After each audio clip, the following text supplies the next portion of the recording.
Welcome to my channel GIC. Practice. Daily IELTS Listening, Test and Speaking Module. Don't forget to subscribe my channel. 1. Megan and Ken are deciding how they will spend the evening. Look at section 1 of your listening test. You have some time to look at questions 1 to 7 now. You will see that there is an example which has been done for you. The conversation relating to this will be played first.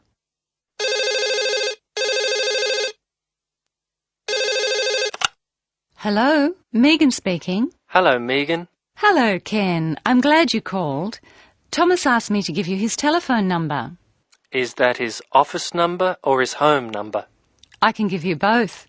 His new home number is 9452-3456. Would you like his office number? I think I have it.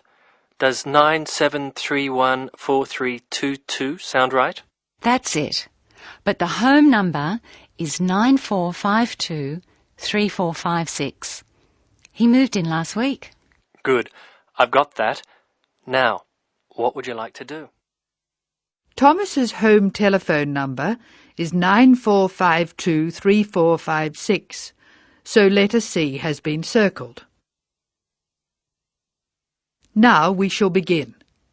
You should answer the questions as you listen, because you will not hear the recording a second time.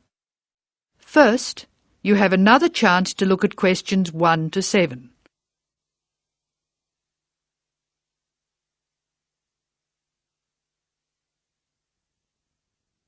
Now listen carefully and answer questions 1 to 7.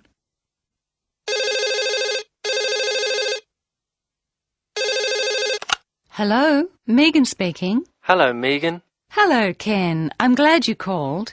Thomas asked me to give you his telephone number. Is that his office number or his home number? I can give you both. His new home number is 9452-3456. Would you like his office number? I think I have it. Does 97314322 sound right? That's it. But the home number is 9452-3456. He moved in last week. Good. I've got that. Now, what would you like to do? Well, I'd like to go dancing, but Jane's hurt her ankle, so she'd rather not. That's a pity. I guess it means she doesn't want to play tennis either. That's right. She says it's okay to go bowling if we don't expect her to do well. Okay, let's do it. I guess we can go dancing some other time. Well, I booked us some time at the bowling alley of Entertainment City. Do you know it? Is it on Smith Street? Down near the university? That's right. It's on the corner of Smith Street and Bridge Road. What time did you book for? The first booking I could get was 8 o'clock. Okay, it's 7 now. What do you want to do first? Well, I think we should leave now. We can meet at the bowling alley. I can't be that quick. I have to call Thomas to start with, and I need to get changed. Okay, I think I'll leave in 10 minutes and meet you in there. That makes sense. I'll take my car, so I'll be quite quick. I'll be out of here in half an hour. Okay. You're so lucky to have a car. You can get around so easily. Well, yes and no. I often spend ages driving around trying to find a park. The traffic can be very bad. Well, that won't be a problem for me, because I'll take the bus. It goes right past my door, and I'll have plenty of time. Sounds good. Who else is coming? I think nearly everyone from the afternoon class will be there. Which class? The big maths class or the afternoon tutorial? The maths class. What's more, we get a concession for large numbers. That's good. I'm trying to keep my expenses down this month. So am I. I expect tonight will cost about $20. You must be good with money. I expect it to come to, nearly $40. So how are you going to manage that? Well, the bus is cheap, and if I come home early, I won't have time to spend too much. In any case, I have to be up early tomorrow morning, so I'd really better try to get home by about 11. That reminds me. I have to phone the taxi company for my mother. Goodbye, Megan. I'll see you later. Goodbye, Ken. Ken calls the taxi company. Listen and be ready to answer questions 8 and 9. First, look at questions 8 and 9. Now listen to the telephone call and be ready to answer questions 8 and 9.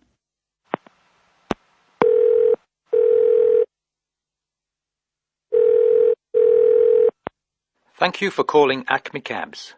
Please follow the instructions on the tape. If you wish to order a cab now, press 1. If you have placed an order previously, press 2. If you wish to make an advance order, press 3. Please be ready to tell us your street number and name. If you wish to speak to the radio room supervisor, press 4. If you want to inquire about lost property, press 5. If you want to order a taxi equipped to carry wheelchairs, press 6. Your call is very important. Please stay on the line for the next available order taker. Hello, I think I left something in one of your cabs on Thursday. It was a brown paper package with an address written on it in green ink. Has anyone handed it in? That is the end of section 1. You now have some time to check your answers.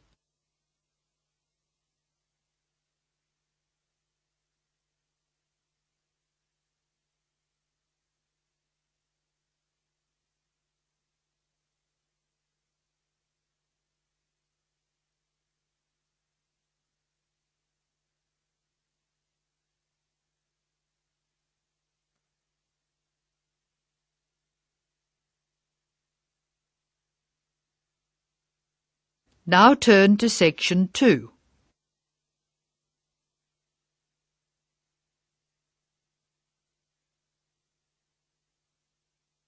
Section 2. You are going to hear some announcements made to a group of people who are planning a trip to Greece.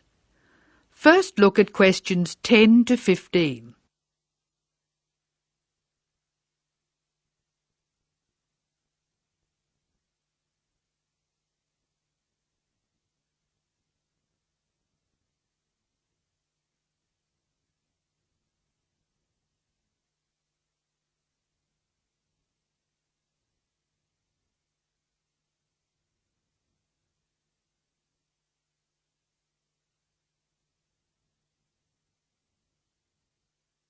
As you listen to the first part of the talk, answer questions 10 to 15. Write no more than 3 words or numbers for each answer. Good morning, everyone. I'm getting very excited about this trip to Greece, and I'm sure you are too. As you know, we didn't have all the details at our last meeting, but I can give them to you now. We'll leave London Gatwick Airport on British Airways next Wednesday. Please be sure to be at the airport by 6:30. I know it's early, but our departure time is 8:25 a.m. We're quite a large group and we don't want to have any hassles. Please be sure to have all your travel documents ready. We'll arrive in Athens at 2:25 in the afternoon and there'll be a vehicle there to meet us.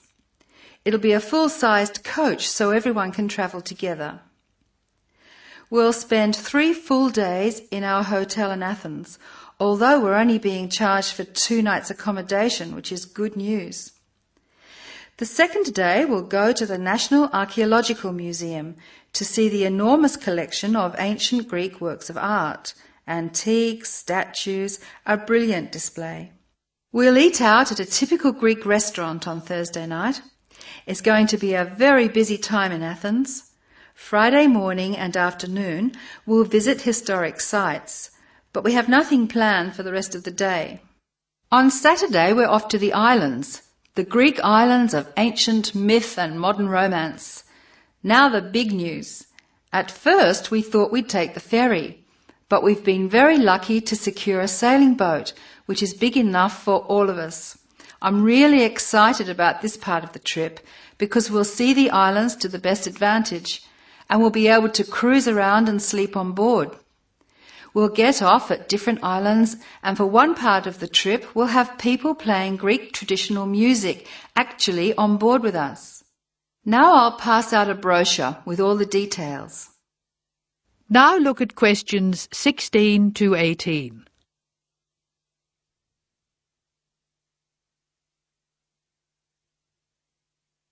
As the talk continues, answer questions 16 to 18. A lot of work has gone into organising this tour, and I'd like to thank in particular the travel agent who got us a really good deal, and the people at the British Museum who offered us such good advice. Trips like this only happen because of the hard work of really expert people. As you know, we have planned a gathering for when we return. I have a list of things which the committee would like you to bring to the party. They are your pictures and something to eat for everyone to share.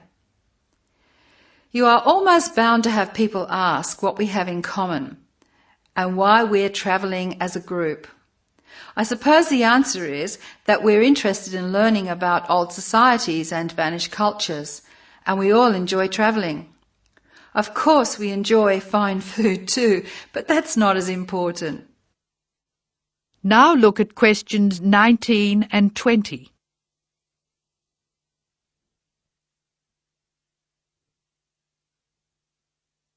As the talk continues, answer questions 19 and 20. Oh, I nearly forgot the last piece of information. You'll see there are labels which I have passed around for you to put on all your luggage. Could you fill them in, please? On the top line, please write Greek tour, and on the lower line, write in block letters, I mean uppercase, the letters AA and the number 3. That's AA3. We need to have these labels clearly displayed to help the baggage handlers keep our luggage together on the different parts of our trip, so please don't take them off. That is the end of section 2. You now have some time to check your answers.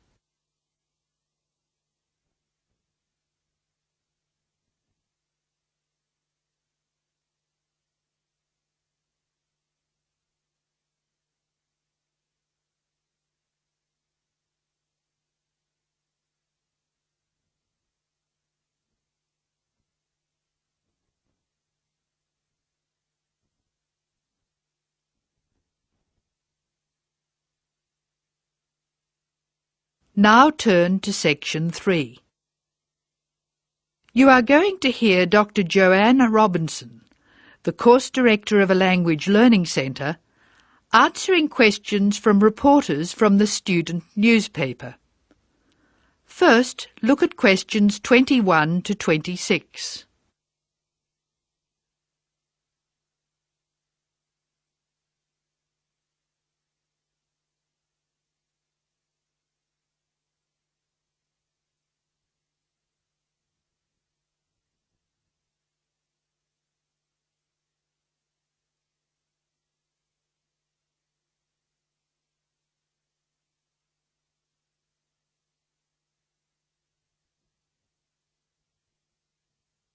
As you listen to the first part of the talk, answer questions 21 to 26.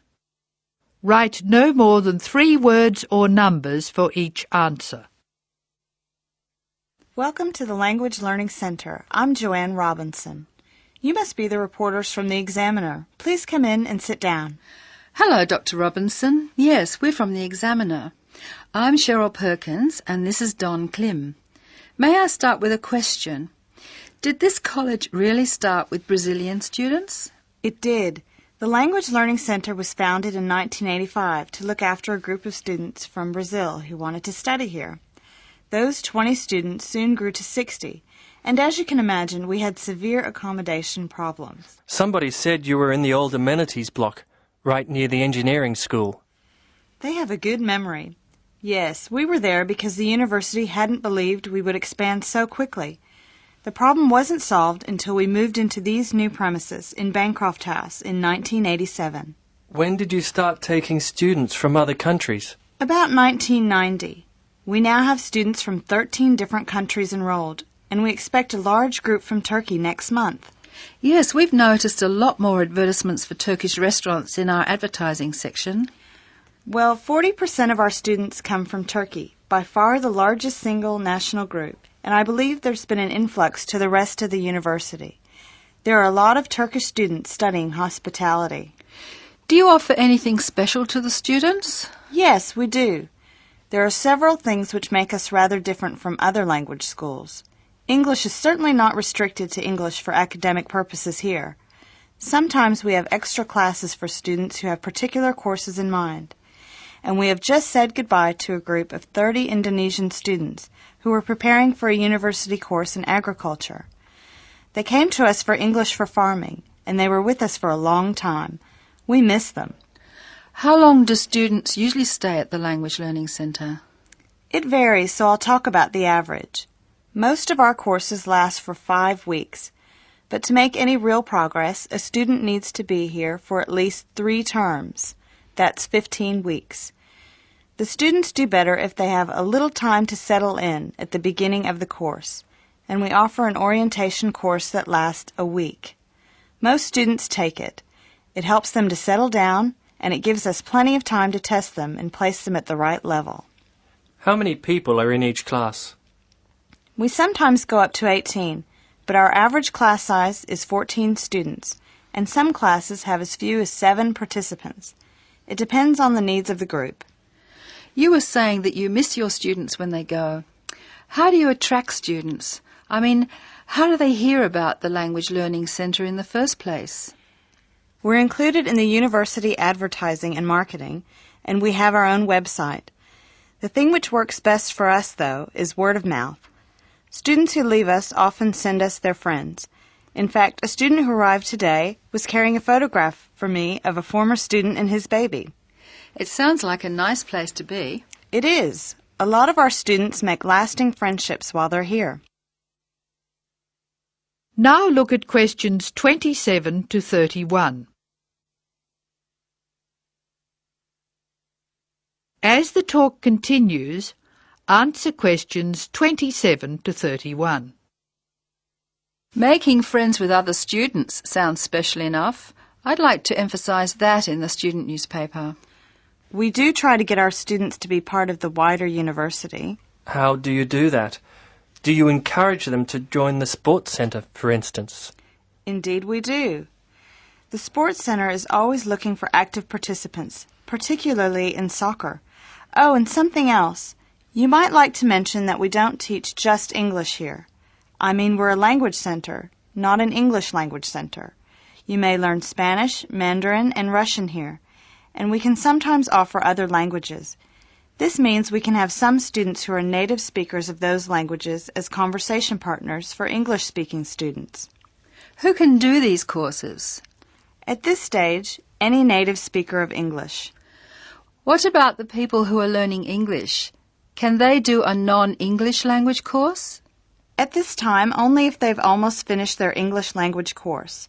You see, we try very hard to involve students who are native speakers of English as conversation leaders, and we encourage our students to join groups on the campus. For instance, if they enjoy music, there is an active jazz group available to everyone, and that's a lot of fun. On the other hand, elementary students can't go to the drama group. Their English just isn't ready for that sort of activity. But the university choir welcomes all the singers it can find. They often do large productions that need a lot of voices.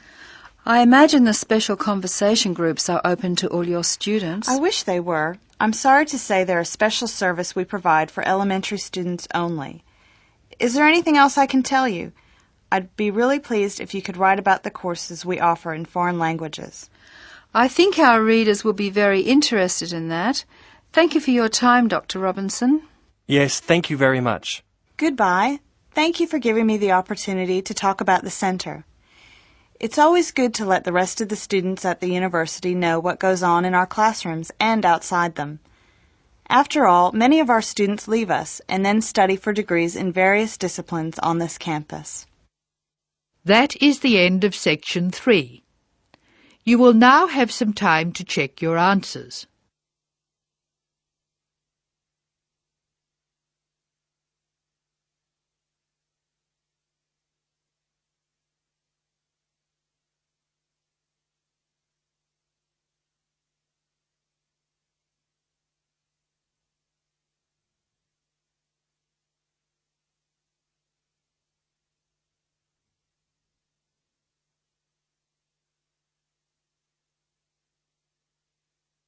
Now turn to Section 4.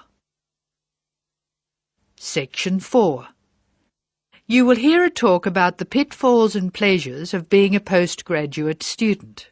Look at questions 32 to 37.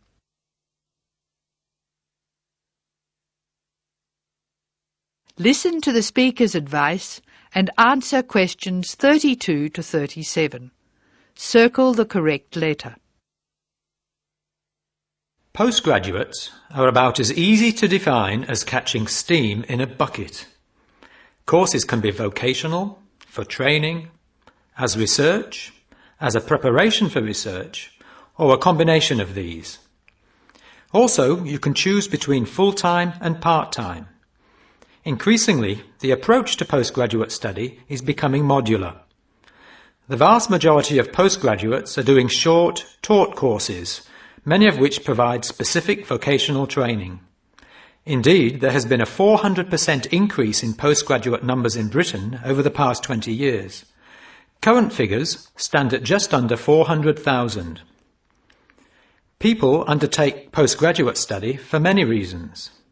These may be academic, intellectual challenge, development of knowledge; vocational, training for a specific career goal; or only vague, drifting into further study. It is essential that you determine the reasons you want to become a postgraduate. If you have clear goals and reasons for studying, this will enhance your learning experience and help you to remain focused and motivated throughout your course. Where you study should be based on much more than the course you want to do. For some courses, you're likely to be there for several years, and it is important that you are happy living there. Check also what type of accommodation is available and whether the institution provides any housing specifically for postgraduates. Choosing an institution and department is a difficult process. To determine quality, do not rely on the reputation of an institution, but find out what the ratings are from the most recent assessment exercises. Find out about the staff, their reputation, competence, enthusiasm, and friendliness. Visit the department if possible and talk to existing postgraduates about their experience, satisfaction, comments, and complaints. Be very careful to check how they feel about their supervisors. Also, check what facilities are available, both at an institutional level, for example libraries, laboratory and computing facilities, and in the department, for example study room, desk, photocopying, secretarial support, etc. Everyone will have their own priorities here. I am always anxious to check the computer support available and regard it as slightly more important than library access. Your working environment and the support available to you plays an essential part in making your work as a postgraduate a positive experience. Life as a postgraduate can be very different to your other experiences of education. Things that can distinguish your experience are the level of study, independence of working, intensity of the course, the demands on your time, and often the fact that you're older than the majority of students. These factors can contribute to making you feel isolated. However, there are several ways you can make sure that this is either short-lived or does not happen at all.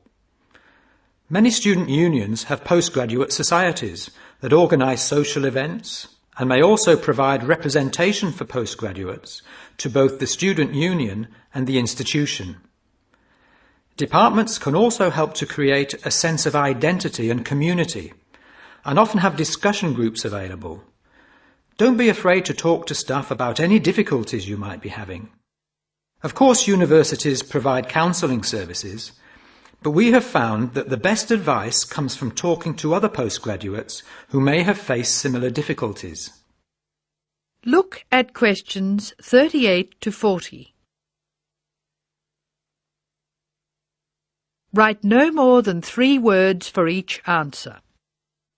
Financial planning is essential, since the government excludes postgraduates from student loans, and it can be difficult to maintain your student status with banks. This has implications for free banking and overdraft facilities. Do not underestimate your living costs, including food, accommodation and travel. And be careful not to budget for everything except a social life. Funding a course is one of the most challenging things people face when considering postgraduate study. Most postgraduate students finance themselves. They pay often very large fees to the institution and receive no maintenance income to support their study. Make sure you know exactly what your costs will be. Institutions often hide extra fees, like laboratory costs, behind the headline fee rate advertised. Funding can come from various sources: research councils, charities, trust funds, institutional scholarships, local education authorities, and professional bodies and organisations all offer various levels of funding. As I said before, the government excludes postgraduates from student loans, so it is essential you look to other sources. Career development loans are available from high street banks. The best advice on funding is to be proactive, persistent and patient. The postgraduate community in Britain is multinational, has a wide range of experience of life and work, and an exciting mix of goals, both career and academic. Being a postgraduate student should be a productive and fulfilling thing to do, and you will become part of a diverse and motivated social group. That is the end of section 4. You now have some time to check your answers.